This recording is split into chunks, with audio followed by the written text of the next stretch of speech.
Habs reporter Marc Dumont went out and found 25 mock drafts for the Montreal Canadiens, and only 4 guys showed up more than once. We're going to be talking about all 4 of those guys, their pros and their cons, plus the other guys that got mentioned just a few times on this edition of Habs Digest. So let's get right into it with the first player. And Jesse, that first player, no surprise at all, with out of the 25 mock drafts, 8 of them having Will Smith going to Montreal at number 5.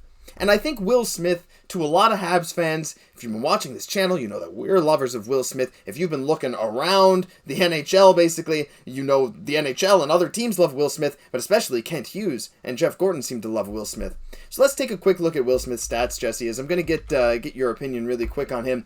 He's a guy who seems to do a bit of everything, right? 51 goals, 76 assists with the under-18 team, and in the juniors, put up 42 points in 20 games, 20 points in the World Junior under-18s. He's just a do-everything guy, and I feel like he can fit into any team. And are you surprised at all that he seems to be the top vote getter for mock drafts to the Montreal Canadiens at number 5?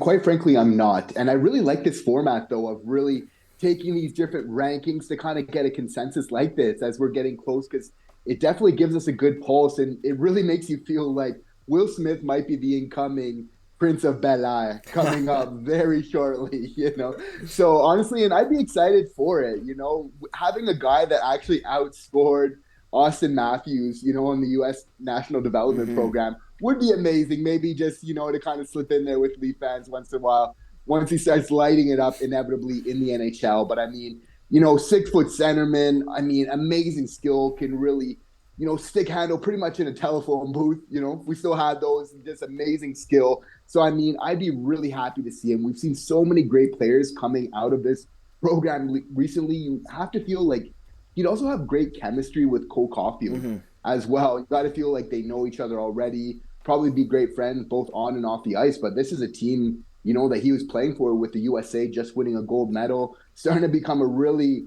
dominant force with a lot of great hockey players, and Will Smith definitely being one of the top of them. Yeah, he's been topic of conversation for a while now. A lot of Habs fans want Will Smith, and if not Will Smith, the guy we'll talk about next. But yeah, again, he does a bit of everything. He's maybe not the world's strongest defender, but he's not really much of a negative. Yeah, he has some lapses, but I'm sure he can fill in those gaps, being a big guy too, having that scoring potential, elite player.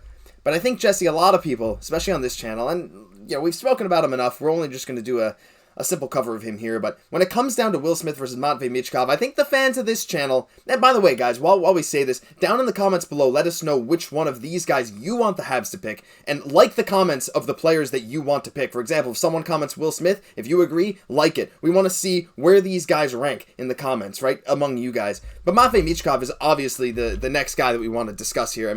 You look at the stats and they're not insanely flashy, but again, with HK Sochi in the KHL as like an 18-year-old, 20 points in 27 games against grown men, putting up points, along the likes of Alex Ovechkin. He's just got that superstar, like Art Ross upside, and that's something Habs fans really, really want to see. I think we're in a position where the Habs can make a swing for the fences to get someone like this, but there's a lot of concerns with him. Jesse, when it comes down to Michkov versus Will Smith for one final time, who do you think you would take?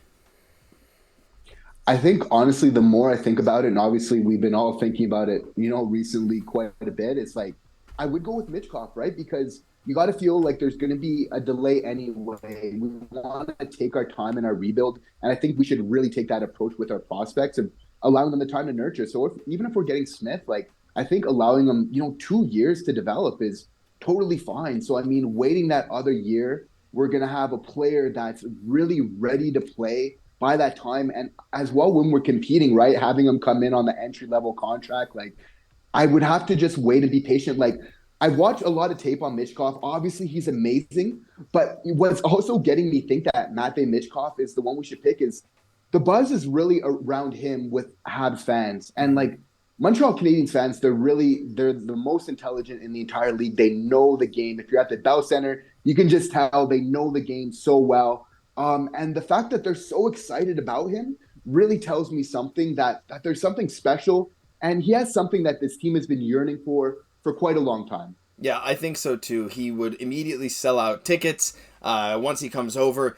We've heard some concerns about the Habs front office saying that they might not get control over his development which seems to be a bit of an issue for them, but we're just going to have to wait and see what happens. But it comes down to Will Smith and Matvei Michkov. It's a very difficult choice. But let's move on to one of the guys that, is not Will Smith or Matvei Michkov, which is definitely the two top consensus picks that we want going to the Habs.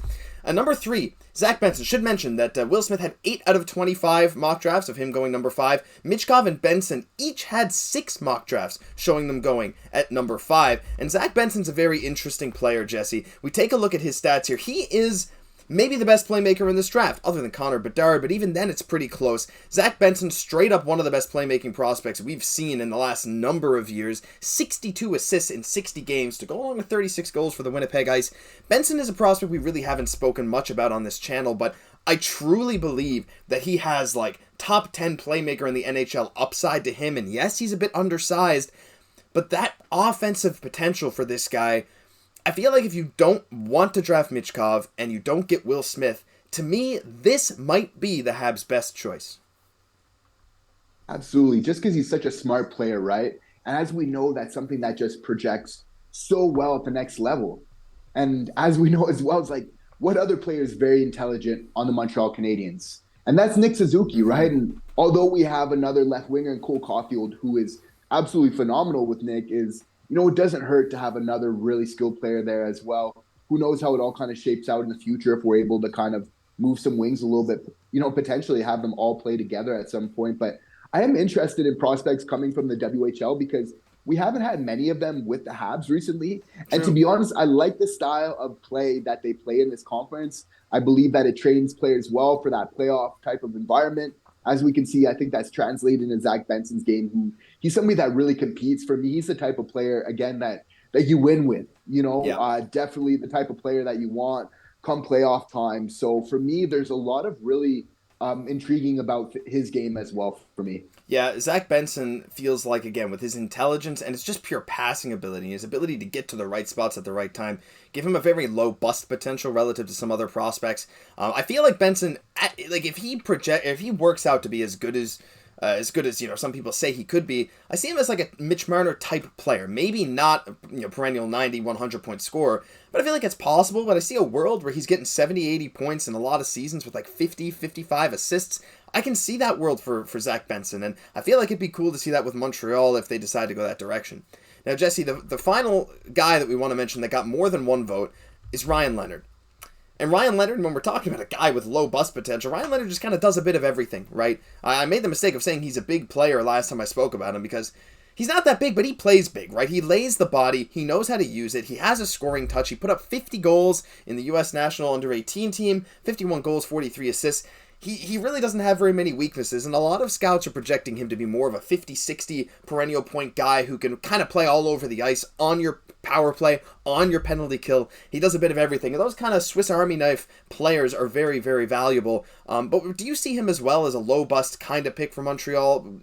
And if so, do you think that's more of a safe pick when some more swing for the fences options are available, maybe more exciting options?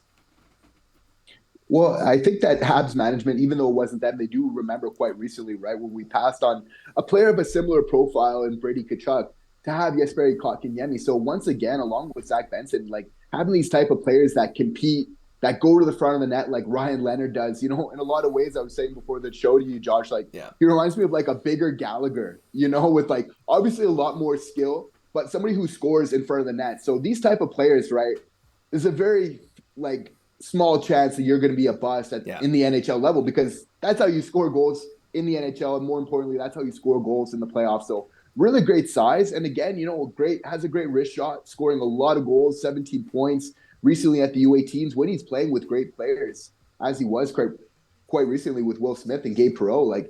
He's showing he can definitely light it up. So I think it's a great player where you can have that grit, but then also have that skill there as well. So, I mean, he's definitely an interesting player, and I think the team that does get him will definitely be happy with that. Yeah, I think so too. But, I mean, to me, I think he's, out of these four, my fourth favorite. And I know a lot of Habs fans probably agree with that. So, again, let us know about these top four in the comments, which ones you like the most, as we're going to talk just a little bit for a couple minutes about the others. So we said Will Smith got 8 votes out of the 25, or at least 8 of the 25 mock drafts. Michkov and Benson each with 6, Ryan Leonard with 2, and that leaves 3 left over. And funny enough, out of those three that are left over, David Reinbacher did not make a single appearance, and he is a guy that has had connections to the Montreal Canadiens, at least we've seen as of late. The other three being Leo Carlsson, who we don't really need to talk about because he's probably going to be gone before Montreal gets there. But also Dmitry Simashev, one website had him at number 5. Most of them have him in like the late teens, maybe early 20s. He's just a smart, good moving defenseman, so maybe. Axel Sandin Pellikka, though, Jesse, we're going to compare him and David Reinbacher just for a minute before we close out this video. Sandin Pellikka with the power play 1 upside and not a negative on defense is really tempting to take if you're Montreal. Craig Button has him mocked at number 5. But then you also have David Reinbacher, where no one has him, really, like very few have him in the top 10, but he has potential to be a perennial shutdown defenseman. Maybe not the most glamorous pick, but those kind of players are still valuable on the team. So of these two guys, Sandin Pellikka and David Reinbacher, if Montreal decides to go the defenseman route, which we haven't really talked about yet, which one of those two guys do you think is your favorite?